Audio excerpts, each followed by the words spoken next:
दोस्तों नमस्कार, स्वागत है आप सभी का बहुजन जर्नी में। आज के इस वीडियो में चर्चा करेंगे एक ऐसे प्रसिद्ध बौद्ध महाविहार या महाविद्यालय की जो सम्राट अशोक के ज़माने से लेकर आगे 1400 सालों तक ज्ञान की अविरल धारा बहाता रहा और जिसे खोजने में कनिंगम महोदय जैसे विद्वान भी फैल हो गए थे। यह प्रसिद्ध बौद्ध विश्वविद्यालय आधुनिक भारत के किस राज्य में था, किसने इसका निर्माण कराया? प्रसिद्ध यात्री जो चीन के थे वेनसुआंग जी ने इसके बारे में अपनी पुस्तक में क्या लिखा है और भारतीय पुरातत्व विभाग ने इस महाविहार को कब खोज निकाला था, इन सभी प्रश्नों का उत्तर आज के इस वीडियो में आपको मिल जाएगा। तो दोस्तों वीडियो को अंत तक बिना स्किप किए अवश्य देखें ताकि हमारे देश के प्राचीन गौरव को आप सभी लोग गर्व के साथ जान सकें। ऐतिहासिक तथ्य कहते हैं कि सम्राट अशोक ने अनेक बौद्ध विहार स्थापित किए थे जो बौद्ध शिक्षा के केंद्र के रूप में आगे चलकर काफ़ी प्रसिद्ध हुए। उन्हीं महाविहारों में से एक है पुष्पगिरी महाविहार। यह महाविहार आज के उड़ीसा की दक्षिणी पश्चिमी सीमा की ओर एक बहुत बड़ा पहाड़ है जहाँ पर स्तूप और संघाराम है। इसी संघाराम का नाम पुष्पगिरी महाविहार है जिसे वेनसुआंग ने पुसे पोकिली लिखा है। वेनसुआंग के दस्तावेज हैं दोस्तों, वो एक ऐसे स्रोत हैं जो पुष्पगिरी महाविहार से संबंधित अन्वेषणों अनुसंधानों का आधार बनता है।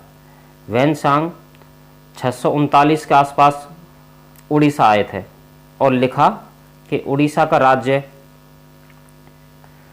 7000 ली में फैला हुआ है, भूमि उपजाऊ है, अनाज बहुत अच्छा होता है, भाषा मध्य भारत से अलग है, अधिकतर लोग बौद्ध धर्म के प्रेमी हैं और लगभग 100 संघाराम और 10,000 बौद्ध भिक्खु रहते हैं। इस पुष्पगिरी जो महाविहार है इसकी खोज में इतिहासकार बरसों से लगे रहते दोस्तों, लेकिन कोई सफलता प्राप्त नहीं हो पाई थी किसी को भी। प्रसिद्ध विद्वान राम प्रसाद चंदा ने उदयगिरी या ललितगिरी को पुष्पगिरी बता दिया और पाणिगिरी ने उदयगिरी, ललितगिरी और रत्नागिरी के कॉमन कॉम्प्लेक्स को पुष्पगिरी बता दिया, जबकि ये सत्य नहीं थे। अब जाकर पुष्पगिरी की शिनाख्त हुई है। यह बौद्ध महाविहार उड़ीसा के जाजपुर जिले में लंगुड़ी की पहाड़ियों पर स्थित है। लंगड़ियों की पहाड़ियों पर वहाँ पर जब खुदाई हुई थी तो बहुत सारे महास्तूप और स्तूप, चट्टानों को काटकर बनाए गए मूर्तियाँ, अभिलेख और बहुत सारी कलात्मक वस्तु मिली हैं। 1776 में टी.एस. मोटे ईस्ट इंडिया कंपनी के लिए उस इलाके में सैन्य गतिविधियों का दस्तावेजीकरण कर रहे थे, मगर उन्हें क्या पता था कि वह और किसी जगह का नहीं बल्कि पुष्पगिरी बौद्ध महाविहार का ही दस्तावेजीकरण कर रहे हैं।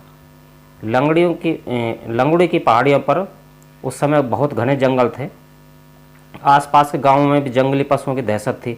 1950 के दशक में ग्रामीणों ने जंगली पशुओं का निवास कम करने के लिए जंगल को साफ करना शुरू कर दिया और जैसे ही वृक्ष कटे तो पुरातात्विक जो सबूत थे, अवशेष थे, वो बाहर आने लगे। मगर ये पुरातात्विक अवशेष पुष्पगिरी बौद्ध महाविहार के हैं, ग्रामीणों को नहीं पता था, तो उन्होंने श्रद्धावश इनका नामकरण कर दिया पंच पांडव और शून्यवेदी। 1990 के दशक में लंगड़ी पहाड़ियों का रहस्य खुलने लगा, संदेह का अंधेरा साफ होने लगा। 1996 से 2006 तक लगभग 10 साल वहाँ पर खुदाई हुई और जो टीला था वह 20 मीटर व्यास का और ईंटों से बना स्तूप निकला। स्तूप से मौर्य काल का छत्र निकला, खंडित अभिलेख था वो भी निकला और अभिलेख पर लिखा था कि एक सामान्य बुद्ध पूजक ने यह स्तूप बनवाया है और वह सामान्य पूजक और कोई नहीं दोस्तों, सम्राट अशोक था। दूसरे अभिलेख में लिखा है पुष्पाभर गिरिया, अर्थात पुष्पों से भरा हुआ गिरी, यही पुष्पगिरी है। वेनसुआंग ने लिखा है कि सम्राट अशोक ने उड़ीसा में 10 स्तूप बनवाए थे, अभी उनमें से एक मिला है, 9 स्तूप मिलना बाकी हैं। तो दोस्तों इससे पता चलता है कि पुष्पगिरी बौद्ध शिक्षा का बहुत बड़ा केंद्र था। जाने माने इतिहासकार और भाषाविद डॉक्टर राजेंद्र प्रसाद सिंह जी अपनी इतिहास की पुस्तक में जिसका नाम है इतिहास में घूमता हुआ धम्मचक, उसमें लिखते हैं पुष्पगिरी नालंदा तिलाधक महाविहार के बारे में कि प्राचीन भारत का इतिहास प्राचीन भारत के फ्रेम में नहीं लिखा गया है। इतिहास और है, फ्रेम कुछ और है। प्राचीन भारत के इतिहास को प्राचीन भारतीय फ्रेम में लिखे जाने की ज़रूरत है। प्राचीन भारत का इतिहास तब बेहतर ढंग से प्रस्तुत किया जा सकता है जब हमारे पास प्राचीन साहित्य प्रचुर मात्रा में उपलब्ध होता, लेकिन प्राचीन साहित्य का बहुत बड़ा हिस्सा तो जला दिया गया। नालंदा, विक्रमशिला, उदंतपुरी, ये जितने भी महाविहार थे उसमें जो भी पुस्तकें रखी हुई थी वो तो जलवा दी गई। जाहिर है कि प्राचीन पुस्तकों में प्राचीन भारतीय जीवन और समाज की बेहतर प्रस्तुति मिलती, लेकिन वे तो हमारे पास अब है नहीं। बाद की लिखी पुस्तकों के आधार पर प्राचीन भारत का बेहतर इतिहास प्रस्तुत करना कठिन है और यही भारतीय इतिहास लेखन की सबसे बड़ी समस्या है, ऐसा डॉक्टर राजेंद्र प्रसाद जी अपनी पुस्तक इतिहास में घूमता हुआ धम्मचक्र में लिखते हैं। दोस्तों, मैं आपसे रिक्वेस्ट करूँगी इस पुस्तक को अवश्य पढ़ें। बहुत ही ज़बरदस्त सबूतों के साथ में यह पुस्तक लिखी हुई है डॉक्टर राजेंद्र प्रसाद सिंह जी ने। मात्र 150 रुपये की पुस्तक है।